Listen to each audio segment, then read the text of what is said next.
우크라이나군이 러시아 계례국 중 가장 세력이 강했던 도네츠크 인민공화국의 수도 도네츠크의 남서방어선을 돌파했습니다. 지난 한 주간 우크라이나군은 공세 방향을 루안스크주 북부에서 도네츠크주 남부로 변경했습니다. 그 증거로 지난 주말 바흐무트 방면에서 역습을 가해 러시아군을 소자이 체베에서 일시적으로 쫓아내는 대성과를 거뒀습니다. 이 때문에 러시아군은 소자이 체베를 방어하기 위해 우왕좌하는 모습을 보이며 이곳에 급조된 병력을 밀어넣기 바빴는데요. 그런데 진짜는 따로 있었습니다. 바로 도네츠크 남서쪽 전선입니다. 현재 이 전선에는 우크라이나군이 수개월에 걸쳐 매우 느리지만 확실하게 탈환지를 늘려나가고 있습니다. 특히 최근 며칠 동안은 10여 개 마을을 일시에 탈환하며 기세를 높이고 있는데요. 하지만 러시아라고 가만히 있지는 않았습니다. 지난 한 주 동안 우크라이나 각지에서 이란 혁명 수비대가 목격됐기 때문입니다. 심지어 벨라루스에서도 혁명 수비대원들이 발견됐는데요. 이에 대해 서방의 전문가들은 독재 정권을 유지하기 위해 러시아의 푸틴 정권과 이란의 이슬람 정권이 군사동맹을 맺었다고 분석 중입니다. 이 때문에 일부 서방 정치인들 사이에서는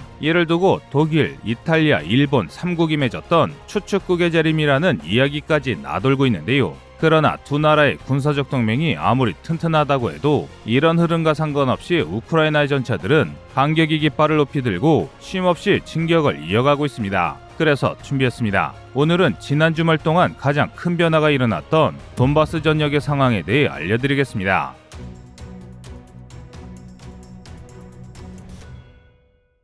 우크라이나의 반격이 저지당했습니다. 9월 말 리만이 함락된 이래 한 달 동안 끊임없이 이어지던 우크라이나군의 사바토베 공세가 러시아의 필사적인 방어에 꺾이고 말았는데요. 그래서 보시다시피 크렘이나 리시찬스크 방면에서는 지난 한 달 사이 새로 얻은 탈환지가 거의 없습니다. 하지만 남쪽으로 방향을 틀면 이야기가 달라지는데요. 그 이유는 다른 곳에 공세 역량을 강화했기 때문입니다. 바로 얼마 전 바흐무트에서 우크라이나군이 큰 성과를 거뒀다는 정보가 공개됐습니다. 지난 수주간 이 지역에서는 러시아군의 대대적인 공세가 이어졌습니다. 러시아 바그너 그룹의 주도 아래 공수군과 잔존대대 전투단이 바흐무트 동쪽과 남쪽에서 대대적인 공세를 가했습니다. 그 결과 한때 소자이 체베를 함락하고 바흐무트 남쪽 시가지에 진입하며 러시아군이 아직 건재하다는 모습을 보이며 자신들의 저력을 보여줬는데요. 하지만 우크라이나가 93기계화 여단과 자유러시아군을 증파하면서 상황이 역전됐습니다. 우크라이나 93기계화 여단은 지난 3월 수미 남쪽 트로이츠케에서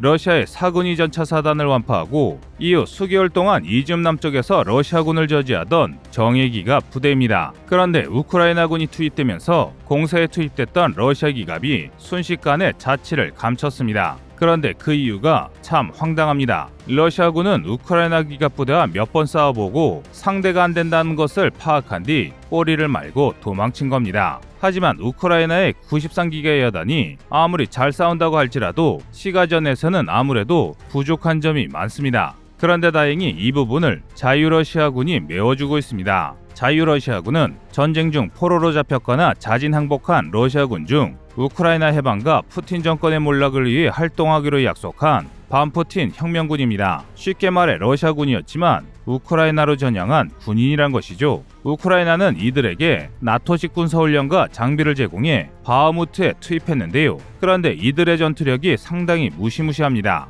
그도 그럴 게 우선 자유러시아군 소속의 병력 중 상당수가 전쟁 이전부터 러시아군에 수년간 복무했기 때문에 러시아군의 작전을 훤히 깨고 있습니다. 그래서 러시아군이 공격할 때 생기는 치명적인 약점을 정확히 파고들 줄 알고 있습니다. 심지어 여기에 더해 나토식 교육과 장비를 받으면서 개개인의 전투력까지 상승했습니다. 한마디로 자유러시아군은 완벽한 러시아군의 천적이 된 셈입니다. 이처럼 강력한 두 부대가 전선에 투입되자 얼마 안 남은 전력을 바닥까지 긁어모아 간헐적인 공세를 하던 러시아 공세부대는 순식간에 격퇴됐습니다. 현재 우크라이나군은 대다수가 9월 이후 동원된 신입동원병으로 구성된 러시아군을 어린아이 팔목 비틀듯 손쉽게 제압하고 있는데요. 일례로 우크라이나군은 한때 바흐무트 남쪽 거점 마을인 소자이 체베를 탈환하고 코데마를 위협했습니다. 하지만 러시아가 이에 대응해 인해 전술로 맞서면서 대대적인 반격에는 실패했습니다. 러시아군이 갓징병한 신병들을 무차별적으로 전선에 밀어넣어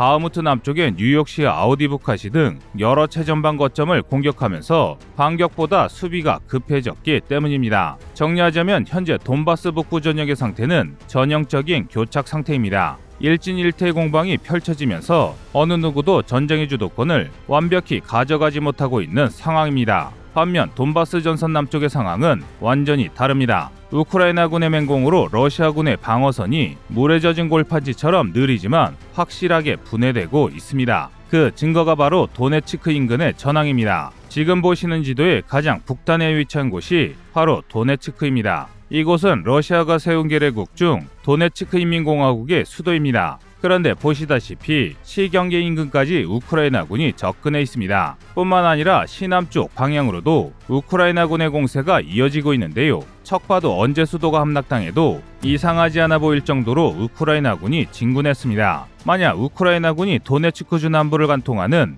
H20 도를 넘어서 노보트로이츠케를 점령한다면 우크라이나군은 2014년부터 러시아가 강제 점거하고 있던 도네츠크주 내부로 진입하게 됩니다. 이것이 시사하는 바가 매우 큽니다. 그 이유는 러시아의 완벽한 몰락을 보여주는 대사건이기 때문인데요. 또 이곳을 우크라이나군이 탈환한다는 것은 우크라이나가 2월 24일 이전까지 러시아가 가지고 있던 영토로 역공을 가할 수 있게 됐다는 뜻이기도 합니다. 즉 전황이 우크라이나에게 완전히 유리하게 뒤집혔다는 확실한 증명인데요. 그런데 우크라이나에게 들리는 희소식은 이게 끝이 아닙니다. 전선을 조금 더 아래로 내려보면 더 놀라운 사실을 알 수 있는데요. 지난 수일간 우크라이나군은 벨리카 노보실리카와 볼로바카 사이의 여러 마을을 탈환했습니다. 지금 이 순간에도 점점 남쪽으로 진군하고 있습니다. 이에 대해 전문가들은 우크라이나가 다시 한번 우회 돌파를 시도하려 한다고 분석 중입니다. 우회 돌파는 적의 저항이 거센 거점의 측면으로 우회해 적의 방어선을 돌파하는 전법인데요. 이 전법은 적의 저항이 가능 지점을 우회하기 때문에 큰 피해 없이 적의 방어선을 돌파할 수 있습니다. 또 적의 병력이 밀집한 적 거점의 후방으로 침투한 뒤 보급을 차단해 큰 교전 없이 적군을 무너뜨릴 수 있습니다. 얼마 전 이지움과 쿠판스크를 노리던 우크라이나군이 발라클레라에서 오스킬강 서안까지 직진해 이지움 러시아군의 후방을 끊어 큰 교전 없이 이지움을 탈환했던 9월 공세와 리만 북동쪽 저수지를 건넌 우크라이나군과 리만 남동쪽 우크라이나군이 자리츠 내에서 만나 리만의 러시아군을 포위한 사건이 대표적입니다.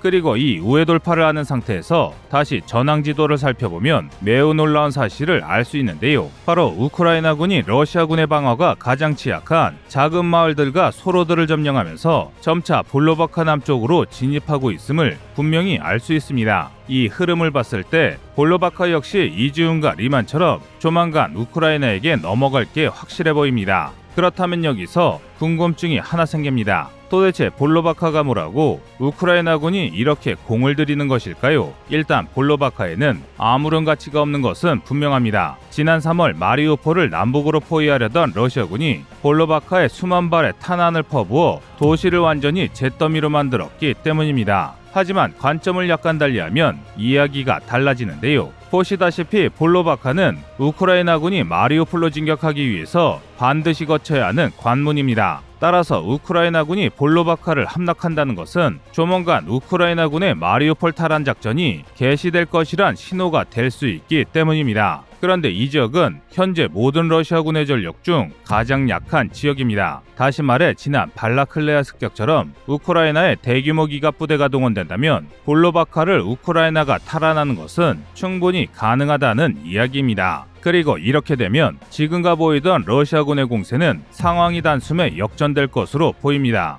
그렇다고 변수가 없는 것은 아닙니다. 바로 이란 혁명 수비대가 남아있기 때문인데요. 지난 수주 동안 각지의 전선에서 이란제 드론이 목격됐으며 전선 후방에서 러시아군을 교육하는 혁명 수비대가 발견됐습니다. 심지어 벨라루스에서도 상당한 규모의 이란 혁명 수비대가 파견됐다는 사실이 밝혀졌는데요. 이는 지난 시간에도 여러 차례 설명드렸듯이 이란의 종교 정권이 무력으로 시위대를 쓸어버릴 시간을 벌기 위해 러시아를 돕고 있는 것입니다. 이렇게 해야만 미국과 같은 서방 세계의 시선이 자신들에게 쏠리지 않기 때문인데요. 그래서 현재 이란 정권은 러시아군이 계속 싸울 저력을 유지해야만 이란 정권이 무사할 수 있다고 판단한 것입니다. 그런데 이건 정말 무서운 이야기입니다. 이란 정권이 아직 일어나지도 않은 서방의 개입을 확신할 정도로 지금 이란 정권이 벌이고 있는 시위대 소탕이 잔혹하고 끔찍할 것이라는 확증이기 때문입니다. 이는 최근 벌어진 아제르바이잔과 이란의 분쟁으로도 알 수 있는데요. 최근 이란 혁명수비대가 이란 북부 아제르바이잔 국경에 배치됐습니다. 민주혁명 과정에서 아제르바이잔이 이란 북부에 거주하는 1,500만 명의 아제르바이잔들이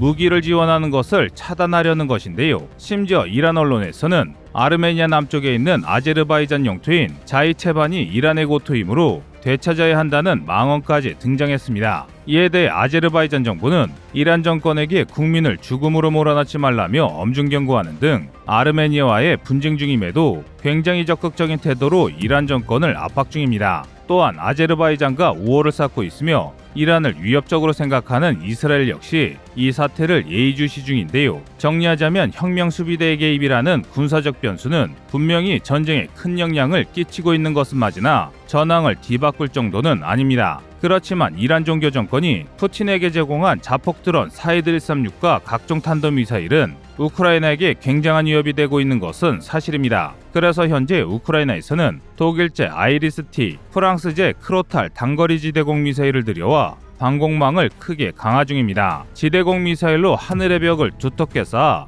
러시아의 미사일 테러를 막고 이 틈을 타 기세를 가다듬은 우크라이나 기갑부대가 쉼없는 돌파와 포위 기동을 통해 러시아군을 쓸어버리는 전략을 계획하고 있는데요. 하지만 아직까지 우크라이나에게는 이렇다 할 큰 성과가 없습니다. 키이우 인근에서 아이리스-T의 파편이 발견되는 등 서방제 방공망의 확충은 명확히 식별되고 있으나 우크라이나 기갑부대가 가을 장마로 진창이 된 도로 때문에 제대로 진격하지 못하고 있기 때문입니다. 하지만 그럼에도 10월 말에서 11월 초순이면 남부 우크라이나군이 볼로바카 남쪽까지 진격해 볼로바카시를 포위하고 마리우폴로 향하는 관문의 빗장을 푸는 데는 큰 문제가 없을 것 같습니다. 그런데 일각에서는 우크라이나의 이런 활약이 오히려 우크라이나의 운명을 풍전등화로 몰고 있다고 주장합니다. 궁지에 몰린 러시아가 핵을 사용해 우크라이나를 사람이 살 수 없는 무인지대로 만들지도 모른다는 건데요. 실제로 최근 들어 러시아가 핵무기를 사용하겠다고 협박하는 빈도가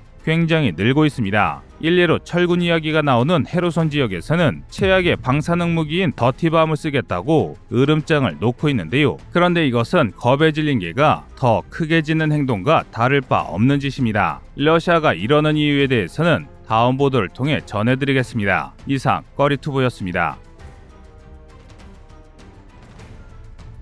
안녕하세요, 꺼리투브입니다. 여러분의 가부나 성원에 힘입어 군사무기에 관심 없는 분들도 쉽게 이해하실 수 있는 대한민국의 육해공 군사무기의 숨은 비하 이야기를 책으로 엮었습니다. 하루 종일 검색해도 절대 찾을 수 없었던 비밀스러운 내용을 이제 책으로 만나보세요.